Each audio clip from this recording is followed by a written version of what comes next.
오늘 우리 창세기 21장 1절에서 6절까지 말씀을 우리 함께 묵상합니다. 다음 주일까지 이 말씀을 가지고 여러분과 함께 묵상하도록 하죠.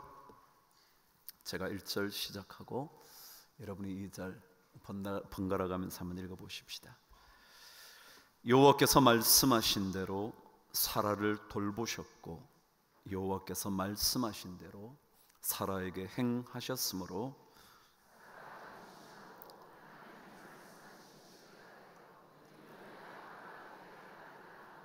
아브라함이 그에게 태어난 아들 곧 사라가 자기에게 낳은 아들을 이름하여 이삭이라 하였고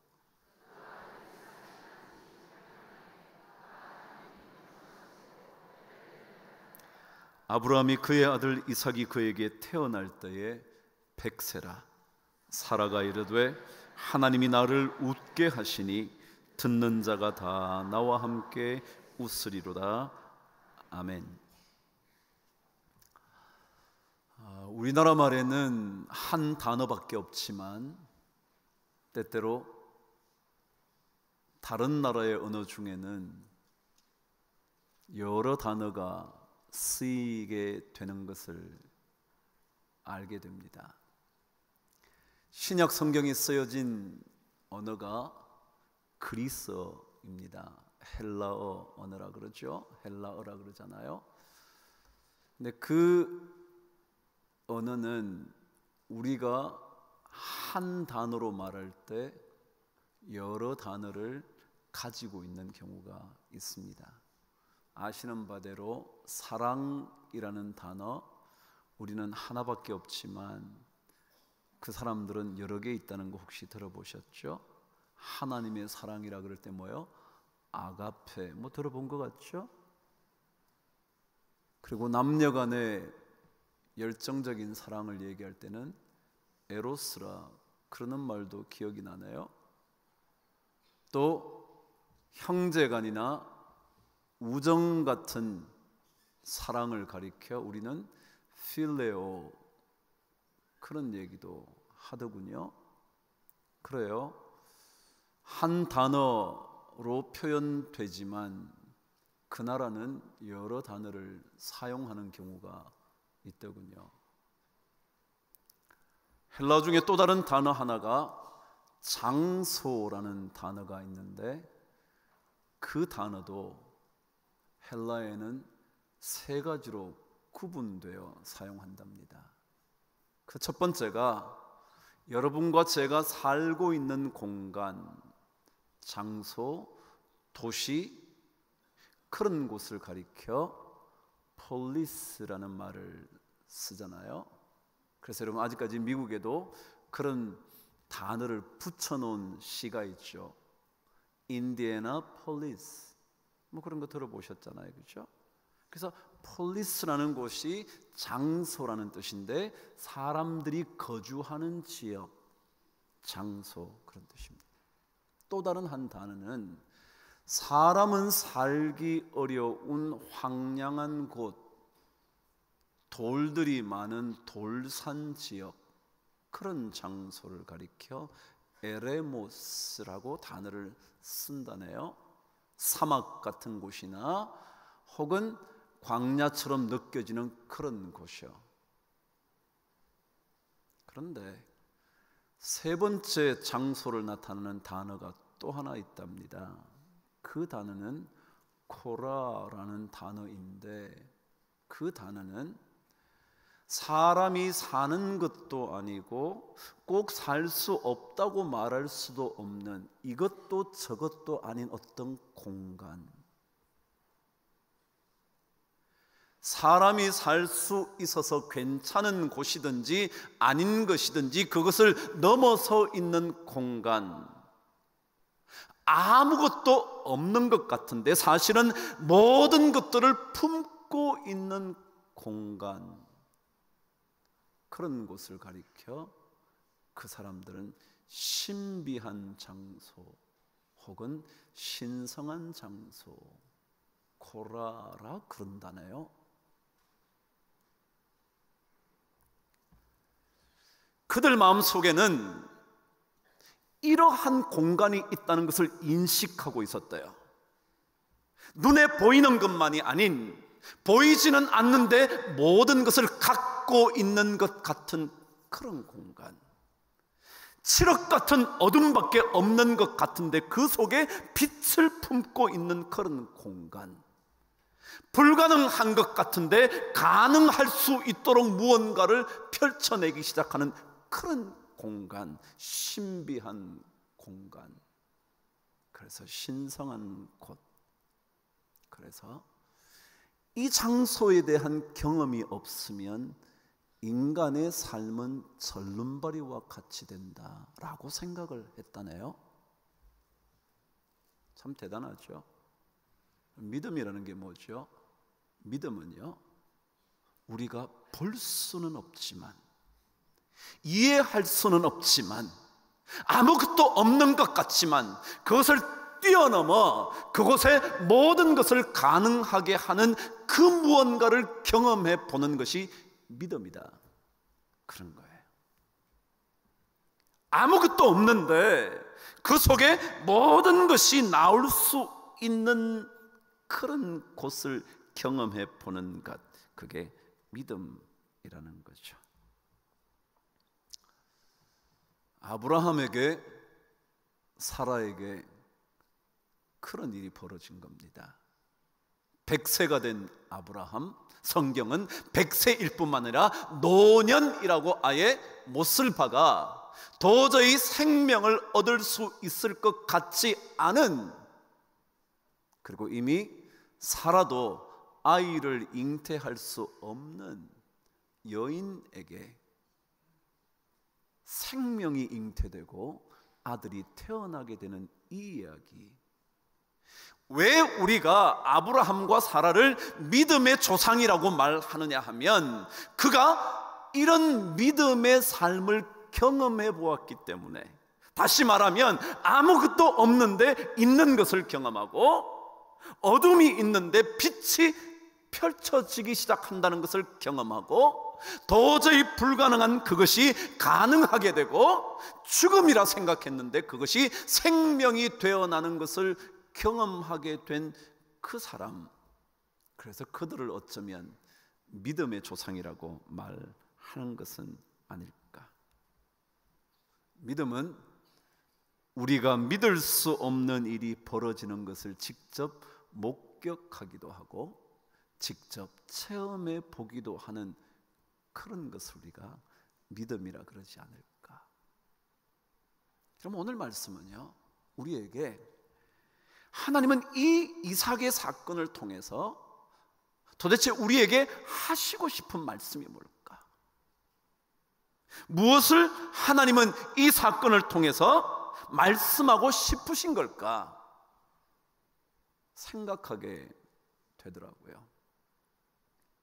제일 먼저 저에게 떠오른 생각이요, 믿음은 그때가 반드시 온다는 사실을 믿는 것. 믿음은요, 반드시 그때가 온다. 지금은 올 것 같지 않지만, 지금은 불가능할 것 같지만, 지금은 아무것도 될 것 같지 않지만 반드시 그 순간은 찾아온다고 믿는 것, 그게 믿음이라는 거예요. 우리 교회 7년째거든요. 그런데 여러분, 오늘 말씀을 읽다가 저는 그런 생각이 들어요. 그날은 반드시 온다고요. 반드시 그날 와요. 절대 오지 않지 않아요. 반드시 와요. 마치 수십 년을 기다려 하나님의 약속하신 이삭을 얻게 된 아브람처럼 우리도 반드시 그날이 우리에게 임하게 될 줄 믿는 거예요. 이게 신앙이에요. 안 올 것 같은데, 불가능할 것 같은데, 일어날 것 같지 않은데 반드시 오게 되는 그것을 믿는 것이 믿음이라는 거죠. 그럼 다윗이라는 인물을 아시겠죠? 다윗은 사울이 하나님께로부터 버림을 받은 이후에 사무엘에게 이새의 가문을 찾아가라고 말씀합니다. 사무엘상 16장에 보면 사무엘에게 명령하면서 이새의 집안에 가보면 내가 세울 왕이 거기에 있을 거라고. 사무엘이 그 집을 찾아갑니다. 아들을 하나 둘씩 얼굴을 보면서 하나님, 이 사람이 하나님께서 세우실 왕입니까? 그날은 계속 아니라는 거예요. 모든 아들이 지나갔는데 그곳에 하나님께서 세우실 왕이 없다는 거예요. 묻죠? 다른 아들이 또 없냐고. 이새가 말합니다. 맞아요. 있긴 있지만 어릴 뿐만 아니라 들에서 양을 치고 있습니다. 불러오래요. 봤더니 하나님께서 세우실 왕인 거예요. 그래서 사무엘이 뿔에 기름을 담아 그에게 기름을 붓습니다. 자, 여러분, 이 기름 부음을 받고 곧장 다윗이 왕이 됐을까요? 아니요. 16장을 지나고 나면 17장이 이어지는데 그때 그 유명한 골리앗과의 싸움을 시작합니다. 여러분, 골리앗을 물리치고 모든 사람들이 사울이 죽인 자는 천천히요, 다윗이 죽인 자는 만만이라고 말하는 그 순간 왕이 됐을까요? 아니요.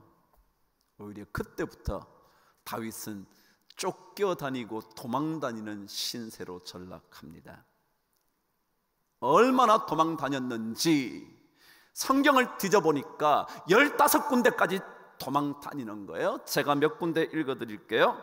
라마나요스로 갔다가 기브아로 갔다가 노브로 갔다가 아둘람 굴로 갔다가 헤렛 수풀에 갔다가 그릴라로 갔다가 십강야로 갔다가 그리고 마온 광야, 엥게디, 그리고 바란 광야, 블레셋 계속해서 돌아다니다. 그리고는 사무엘상 마지막 장에 사울이 길보아 전투에서 목숨을 잃고 난 다음 사무엘하 2장에 가서야 그는 유다 지파의 왕으로 옹립을 받습니다. 유다 지파요, 12지파 중에 한 지파밖에 되지 않았습니다. 그래서 모든 지파의 왕으로 옹립되는 까지는 또다시 7년 반이 걸려서 12지파 이스라엘 전체의 왕으로 그가 세워집니다. 여러분, 그날이 올까요? 와요. 수도 없는 고난의 삶의 순간들이 이어졌지만 반드시 그날은 와요. 안 올 것 같지만 이렇게 쫓겨다니면서 언제 나에게 기름을 부어주셨나 생각조차 하지 못할 그때 하나님은 반드시 그날을 오게 하십니다. 신앙은요, 거기에 매달려 사는 거예요. 지금 아닌 게 문제가 아니에요. 지금 나에게 일어나지 않는 것이 문제가 아니에요. 반드시 그날이 올 줄을 믿고 사는 그게 믿음이에요. 요셉은 어떤가요? 17세 때 꿈을 꾸죠. 꿈을 꿨는데 11개의 곡식단이 갑자기 한 곡식단, 자기 곡식단을 빙 둘러서더니 절을 하더라는 겁니다. 어린 요셉은 그것이 무슨 의미인지도 모른 채 형에게 말하죠. 형, 내가 꿈을 꿨는데 형들의 곡식단이 나한테 절을 하대. 또 꿈을 꿉니다. 해와 달 그리고 11개의 별이 요셉에게 또 절하는 거예요. 또 얘기합니다. 형들이 말은 그래? 그래서 너네 아버지와 너네 엄마와 우리가 전부 다 너에게 무릎을 꿇는다고? 여러분, 그날이 올까요? 안 올까요? 아니요, 와요. 그날이 오는데 그때까지 시간은 얼마나 고통스러운 시간이었는지 여러분 아시잖아요. 그 철도 없는 꿈이야기 때문에 형들의 미움을 받아 이스마엘 상인에게 팔려 애굽의 노예로 가잖아요. 노예의 삶을 시작하다가 엉뚱한 오해를 받아 감옥에 또 갇히잖아요. 감옥에서 최선을 다해서 살아왔지만 그는 잊혀진 인물이 되잖아요. 그런데 어느 날 바로가 꿈을 꾸죠. 파리하고 흉한 7마리 소가 아름답게 살찐 7마리 소를 삼켜버리는 꿈을 꿉니다. 뭔가 섬뜩하죠. 또 꿈을 꿨는데 파리하고 흉한 7 이삭이 아름답고 충실한 7 이삭을 또 삼켜버리는 거예요. 2번 꿈을 꾸고 나니까 두려워 어쩔 줄 모르는 바로가 이 꿈을 해석하라고 말하죠. 아무도 해석을 못합니다. 근데 그때 번뜩 술 맡은 관원장이 기억을 하는 겁니다. 내 꿈을 해석해 준 친구가 있었지. 요셉 얘기합니다. 그 사람 하나님의 사람입니다. 그에게 해석을 물어보십시오. 설명을 하죠. 7년의 풍년, 7년의 흉년. 흉년이 풍년을 삼켜버릴 만큼 엄청날 것이라고. 그래서 그가 총리가 됩니다. 37장에 시작된 요셉의 이야기가 세월이 흐르고 흘러 42장에 오면 마침내 요셉의 형들이 먹을 것이 없자 애굽으로 식량을 사러 왔다가 요셉을 만나고 그에게 절하는 장면이 기록되어 있습니다. 이렇게요. 42장 6절입니다. 때에 요셉이 나라의 총리로서 그 땅 모든 백성에게 곡식을 팔더니 요셉의 형들이 와서 그 앞에서 땅에 엎드려 뭐 했다고요? 이때만 해도 베냐민 마지막 동생이 빠져 있죠. 요셉이 말합니다. 너에게 동생이 있다는데 그 동생 데려오지 않으면 너네들이 정탐꾼인 줄 내가 알 거야.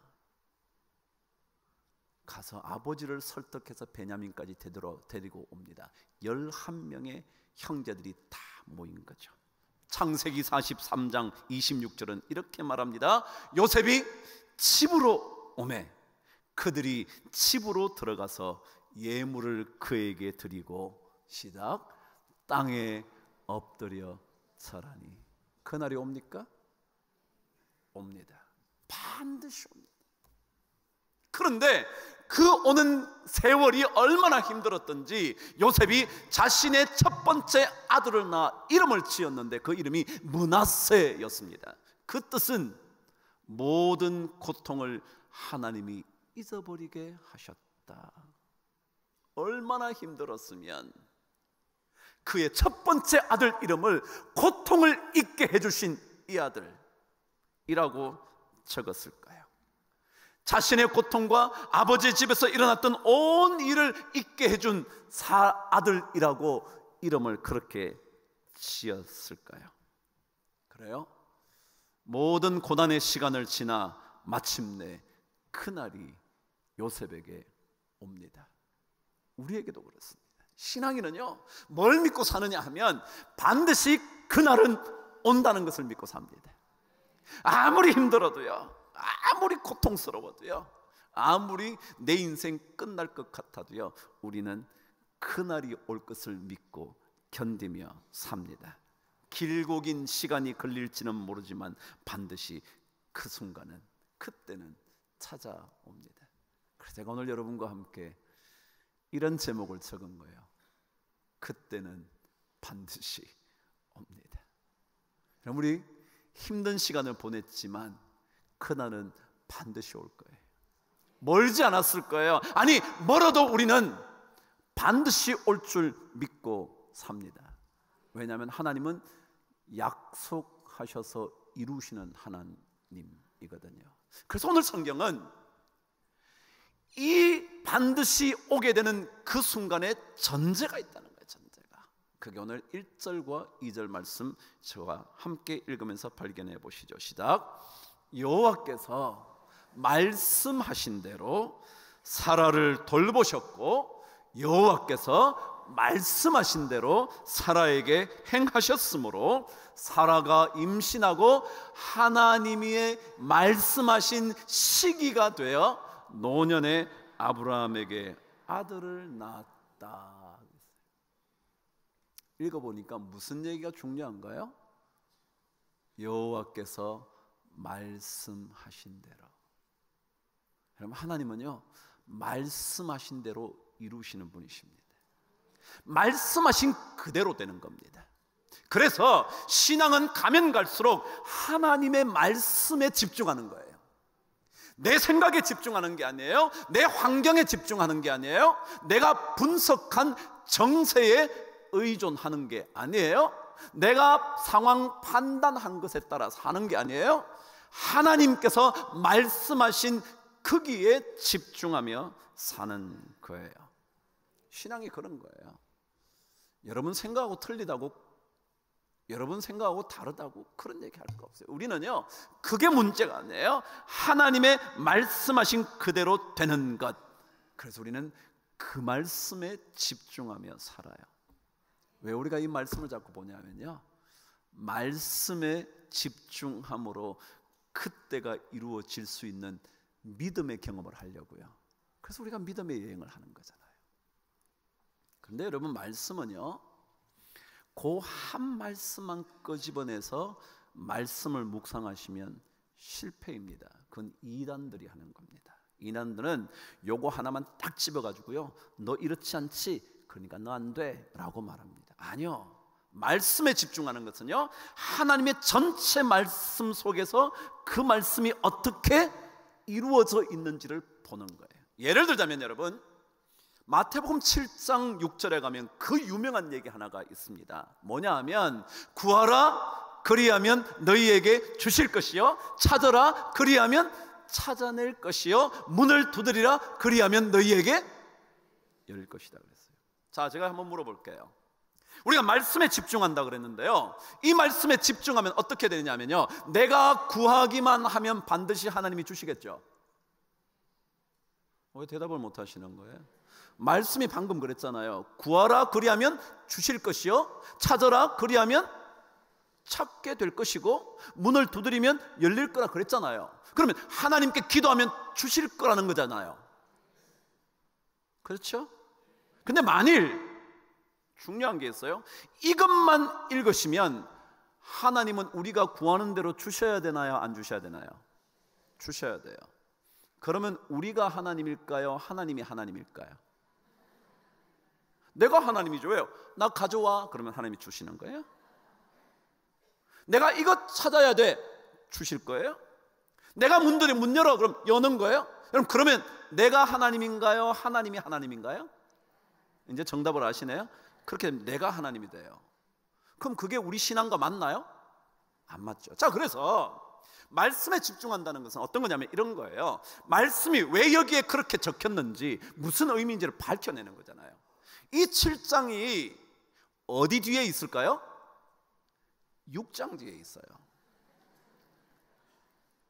근데 6장에 보면 6장 뒷부분, 다시 말하면 7장과 연결되는 6장의 뒷부분에 이런 얘기가 등장을 합니다. 그게 무슨 얘기냐 하면, 여러분 잘 알고 계시는 이런 얘기예요. 공중에 나는 새를 봤니? 들에 핀 백합화를 본 적이 있니? 그들이 수고도 하지 않고 길쌈도 하지 않지만 그들을 먹이시고 입히시는 하나님을 너네를 아니? 그러니까 무엇을 먹을까? 목숨을 위하여 무엇을 마실까? 몸을 위하여 무엇을 입을까? 염려하지 마. 그건 다 누가 구하는 것이에요? 이방인들이 구하는 거야. 그 얘기를 하신 다음에 7장으로 넘어옵니다. 자, 그렇다면 이 얘기를 하신 주님께서 더더욱이 무엇을 먹을까 마실까 입을까 염려하지 말라는 얘기는 6장 뒷부분에 2번이나 반복되어 있어요. 강조했단 말이죠, 주님이. 근데 그렇게 강조하신 분이 구하는 대로 다 줄게, 먹을 거 구하면 먹을 거 주고, 입을 거 구하면 입을 거 주고, 마실 거 구하면 마실 거 주고, 그런 말씀 하셨을까요? 아니요. 그럴 것 같으면 앞에 얘기를 할 필요 없죠. 근데 이 말씀을 하시고 난 다음에 이렇게 말씀하셨다는 것은 구하고 찾고 그리고 문을 두드리는 이것이 우리가 구하는 대로 주어지지만은 않을 수 있다는 것을 의미해요. 왜요? 그건 다 누가 하는 거니까? 이방인들이 하는 거니까. 그리고 하나님 뭐라 그러시냐면 이 모든 것들이 너에게 있어야 할 줄을 하나님이 알고 계신대. 그러니까 알고 계시기 때문에, 우리에게 있어야 하는 걸 알고 계시기 때문에 하나님께서 적절하게 공급하신다는 뜻이지, 우리가 구하는 대로 주신다는 뜻은 아니에요. 그래서 뭐라 그러시나요? 6장 마지막 부분에 가면 너희는 먼저 그의 나라와 그의 의를 구하라, 그리하면 이 모든 것을 너희에게 더하시리라 그랬어요. 여러분, 여기 이 모든 것도요, 내가 구하는 모든 것이 아니라 하나님께서 보시기에 필요하다고 생각되는 모든 거예요. 그럼 이해가 되나요? 그럼요. 그래야 맞죠. 안 그러면 우리가 하나님 될 거거든요. 이게 바로 말씀에 집중하는 거예요. 말씀에 우리가 한 구절만 가져와서 이 말씀이 이런 거야 라고 말하는 게 아니고요, 하나님이 말씀하신 대로 하는 거는 전체를 보는 거예요. 이 단어는 절대 전체 안 봐요. 몇 개만 탁탁 골라가지고 탁탁탁 얘기하면 다 걸리는 것 같아. 그렇지 않아요. 하나님의 원칙이 있어요. 그 말씀에 집중하는 거예요. 그렇게 집중을 하면 결국 하나님께서 원하시는 그것을 우리의 시간에 가장 적절하게 알고 계시는 그분께서 우리에게 공급하시는 거예요. 그래서 그날이 오는 거예요. 우리가 원하는 대로 오는 게 아니고요, 하나님께서 계획하신 그 시간에 하나님은 그 무언가를 일으켜 주세요. 왜냐하면 하나님은 어떤 분이냐 하면 이런 분이거든요.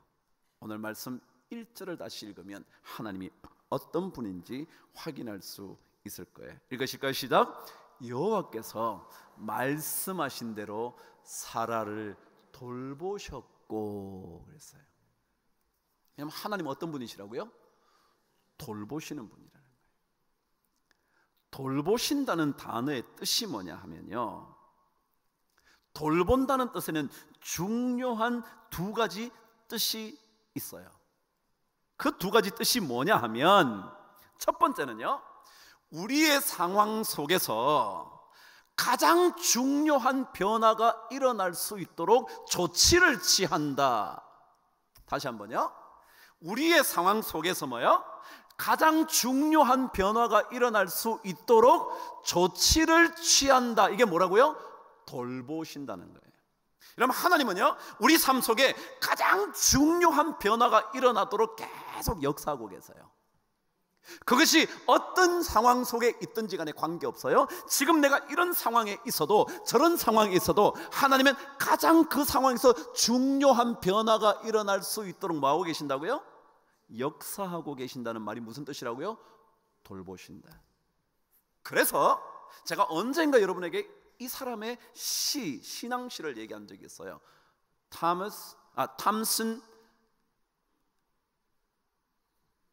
프랜시스 탐슨이라는 사람이에요. 그 사람의 하늘 사냥개라는 시, 여러분 기억나시는지 모르겠어요. 저는 기억이 나거든요. 하늘 사냥개. 그 시에는요 이렇게 적혀져 있어요. 내게서 모든 것을 빼앗아 가는 까닭은 너를 오히려 해롭지 않게 하려는 것이니 너는 그 모든 것을 나의 품에서 다시 찾을 수 있으리라.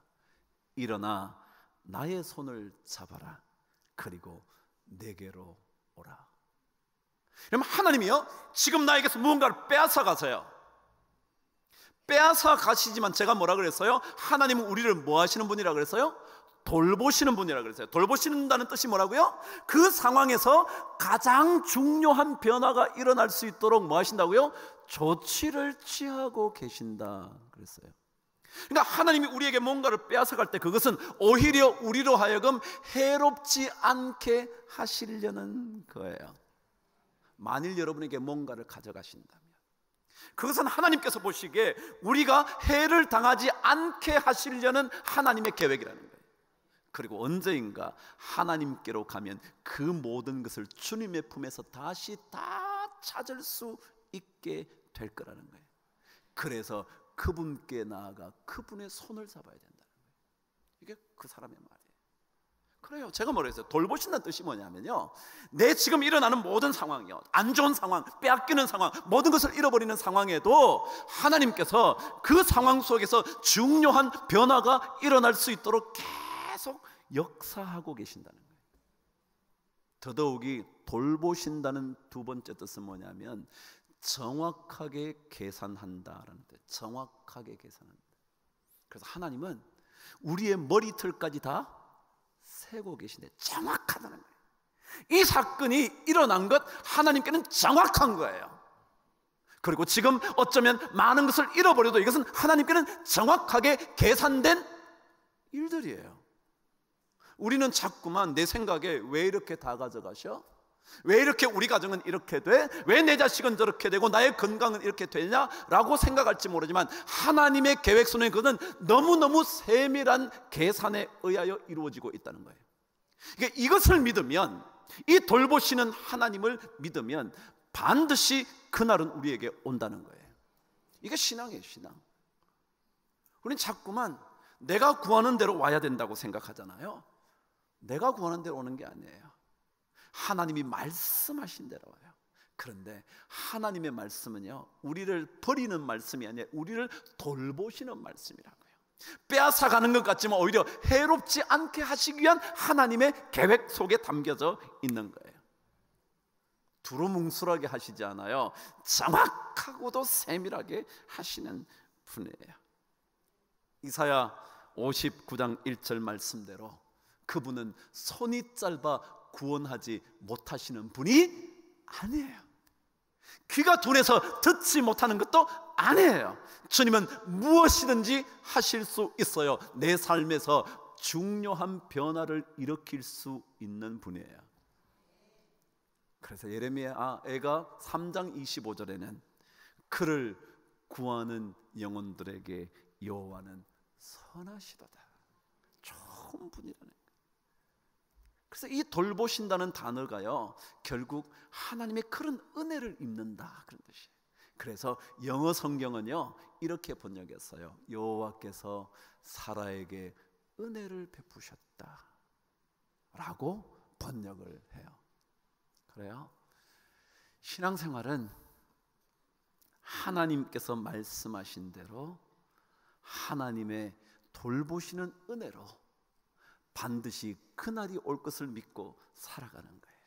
그래서 우리가 가보지는 못했지만 분명히 그곳에 있는 그 신성한 것들을 경험해 보는 게 믿음이라는 거예요. 17세기에 프랑스의 최고의 철학자이며 수학자이며 물리학자였던 사람이 있어요. 누군지 아시나요? 파스칼이라는 사람이에요. 그 사람의 빵세 명상록 뭐 잘 들어보신 것 있죠? 근데 그가 39세에 생명을 잃습니다. 그러니까 세상을 떠나죠.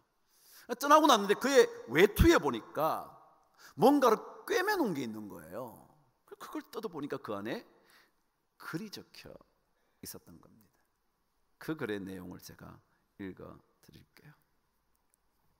은혜의 해 1654년 11월 23일 월요일 밤 10시 반에서 12시 반까지 불의 밤, Night of Fire, 불의 밤, 불이 왔다는 불 아시겠죠? 불이 왔다는 거 느낌이 아시겠어요? 아브라함의 하나님, 이삭의 하나님, 야곱의 하나님, 그분은 철학자나 학자의 하나님이 아니다. 확신, 깨달음, 환희, 평화. 세상은 모두 사라져도 하나님만은 반드시 남아 계신다. 복음을 통해서만 그분을 만나볼 수 있다. 나는 절대로 그분을 떠나지 않겠다. 복음에 의해서만 그와 함께 머무를 수 있다.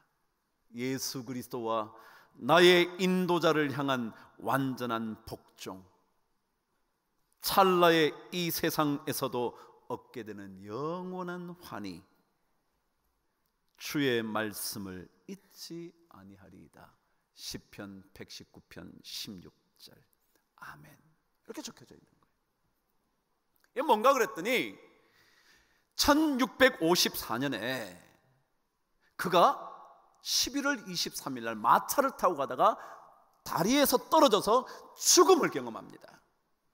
그러다 겨우 살아나서 15일쯤 지나서 회복이 되고 난 다음에 그 순간 하나님을 만나게 되는데 그때를 잊지 못해서 적어 놓은 거예요. 은혜의 해 1654년 11월 23일 월요일 밤 10시 반부터 12시 반까지. 근데 그의 이야기의 마지막 부분입니다. 우리는 하나님을 알 수가 있다. 만일 하나님을 알게 되면 모든 것은 달라진다. 신앙은 뭐냐면요, 하나님을 알아가다가 내 삶이 점점 더 달라지는 것을 경험하는 거예요. 내 생각이 점점 달라지는 것을 깨닫게 되는 거예요. 내가 꿈꾸던 것들이 점점 더 달라지는 것을 알게 되는 거예요. 그래서 우리가 가보지는 못했지만, 이해할 수는 없지만, 다 알아볼 수는 없지만 그곳에 하나님의 돌보심에 놀라운 은혜가 있다는 것, 그래서 반드시 그날이 온다는 것을 믿음으로 고백하는 거예요. 이게 하나님을 알게 되고 났을 때 우리에게 일어나는 삶이에요. 그래서 믿음은 가보지는 못했는데, 아무것도 없는 것 같은데 모든 것을 잊게 하는 그 장소, 코라라는 곳에 가보는 거예요. 거기에 가면 하나님의 돌아보심의 은혜, 나의 삶의 어떠한 순간에도 중요한 변화를 일으키시기 위하여 지금도 역사하고 계시는 그 하나님, 그리고 얼마나 정확하게 계산하고 계시는지, 우리는 지금 계산이 틀린 것 같지만 아니요, 하나님은 너무도 정확하고도 세밀하게 다 계산해서 하시는 거예요. 그런 은혜를 덧입는 것, 이게 믿음의 여행이에요. 여러분, 신앙생활 이 믿음을 가지고 가다가 여러분이 그날 그때가 우리에게 찾아오는 경험을 꼭 하시게 되기를 주님의 이름으로 축복합니다.